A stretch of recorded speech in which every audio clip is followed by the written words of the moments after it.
Joint Hindu family కూలిపోతే కులం కొంచెం relax అవుతుంది అనుకున్నారు, కానీ కూలనివ్వకుండా ఆపుతున్నారు. ఇప్పుడు ఎలా కూలిపోయింది అనుకోండి, అయినా మెయింటైన్ చేస్తారు. అది కులం అయిపోయింది కాబట్టి. అప్పుడు ఏం చేశాడు ఆయన, ఒరే అబ్బాయి మీరేం చేస్తారు, జాయింట్ హిందూ ఫ్యామిలీ యొక్క గొప్పతనం ఏంటి? కె విశ్వనాథ్ గారు ఉంటారు అంటే భూస్వామి, ఊరికి ఎగ్జాంపుల్ చెప్తున్నా, ఆయన పాప అంత భూమి లేదు, మంచి డైరెక్టర్ కూడా. సో ఆ భూస్వామి కొడుకు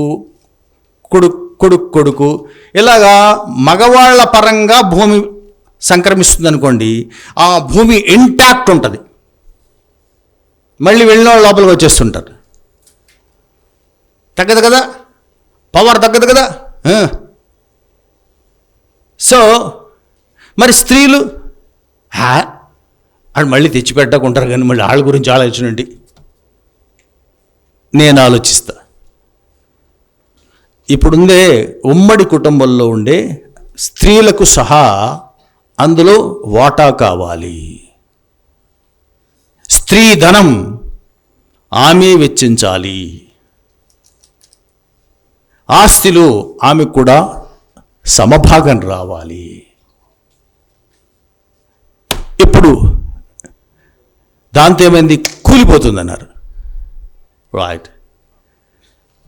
దీనికి కొంచెం ఎక్స్టెన్షన్ ఏంటి, కులాంతర వివాహం. ఏది కులాంతర వివాహం? కులాంతర వివాహం ఎందుకు ఒప్పుకోరు? ఇదికే ఒప్పుకోరు, దానికే కదా. ఆయన ఏమన్నాడు, హిందూ వ్యవస్థనే సర్వనాశనం చేసేస్తున్నాను, విడాకులు ఇస్తానన్నావు, హిందూ వ్యవస్థనే సర్వనాశనం చేస్తాడు. నిజం చెప్పండి, అది మనువు గారు ఏదో చాతుర్వర్ణం పెట్టారు కదా, బ్రాహ్మణ వైశ్య క్షత్రియ శూద్ర అన్నారు. పై మూడు ఎంతమంది ఉంటారా? 10% ఉంటారు. శూద్రులు ఎంతమంది ఉంటారు? 90% ఉంటారు. శూద్రులు అందరిలోనూ డైవర్స్ ఉంది, మామూలుగా ఉంది, ట్రెడిషనల్గా ఉంది. మారుమనువు చేసుకుంటారు కూడా, విడాకులు తీసుకుంటారు, పెద్దలు ఇచ్చేస్తారు. దాన్ని లీగలైజ్ చేస్తున్నాను అంతే కదా. ఇంతకుముందు గవర్నమెంట్ ఏం చేసింది, రైతులకి ఏం చేస్తారు, బోర్వెల్స్కి విద్యుత్ దొరకకపోతే ఎక్కడికక్కడ తీగేసి లాగేసేవారు. ఆ మేరకల్గా కరెంటు పోద్ది. అదేదో ఉచిత విద్యుత్ అన్నాం అనుకో, దరిద్రం వదిలిపోద్ది కదా. అదే నేను చేస్తున్నది. కాకపోతే మీకు ఎవరికి ఉంది, ఆ 10% ప్రాబ్లం ఉంది. ఆ 10% ఆపుతున్నారు, 90% లేరు కదా. సో కాబట్టి విడాకుల వల్ల నీకు ఇంకొకటి వచ్చింది, అందరూ పొగుడుతారు కదా ఏకపత్ని వ్రతం అని. ఓ పని చేద్దాం, దాన్ని చట్టం చేద్దాం. ఎలా ఉంటుంది అంటున్నది అదే, శ్రీరామచంద్రుడు సీతమ్మ తల్లి చట్టం చేద్దామయ్యా, అలా చేస్తారు అట్లా. ఎందుకు, మనోళ్ళకి పోలీగేమో ఉంది. వారు మన న్యూస్ పేపర్లు ఎడిషన్లు పెట్టినట్టు పెట్టేస్తారు ఎడిషన్లు, అంటే చిన్నీళ్ళు అనమాట. కాబట్టి వాడికి ఎన్ని చిన్నీళ్ళు ఉన్నాయి అంటే, ఇలా ఎక్కడ పడితే అలాగే నువ్వు అలా చిన్నీళ్ళు పెట్టుకుంటూ వెళ్ళిపోకూడదురా బిడ్డ. భార్య ఉంటుండగా పొరపాటున నువ్వు చిన్నీళ్ళు పెట్టుకున్నావా, పెళ్ళి చేసుకున్నా, లేదా ఎవరినైనా ఉంచుకున్నాను కంకుబైన్ అని అన్నా కూడా నీకొచ్చే ఆస్తి ఎగిరిపోద్ది. నీకు పుట్టిన కొడుకు మీద నీ క్లెయిమ్ పోతుంది. ఇంత దుర్మార్గమా? ఇన్ని పనులు చేస్తే అంబేద్కర్ని ఎవరన్నా క్షమిస్తారండి?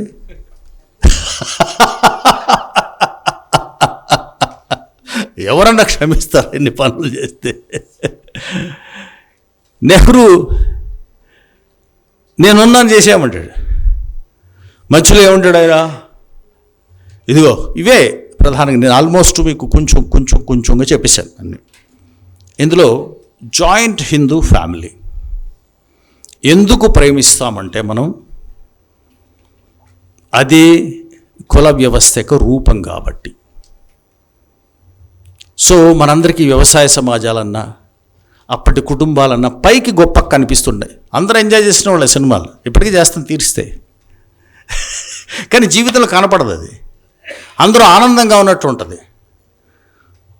ఎవరన్నా నిజంగా కష్టపడి జాయింట్ ఫ్యామిలీ మెయింటైన్ చేస్తున్నాడు అనుకోండి, ఒకవేళ ఎవరన్నా ఒక తండ్రి గారు అలా నిలబడిపోయి కొడుకుల్ని అలా పెట్టేసి నా మాట జవదాటకూడదని చేస్తున్నాడు అనుకోండి, ఒక్కొక్కడిని పక్క తీసుకుని పిలవండి, ముసలుడు ఎప్పుడు పోతాడని చూస్తూనే ఉంటాడు.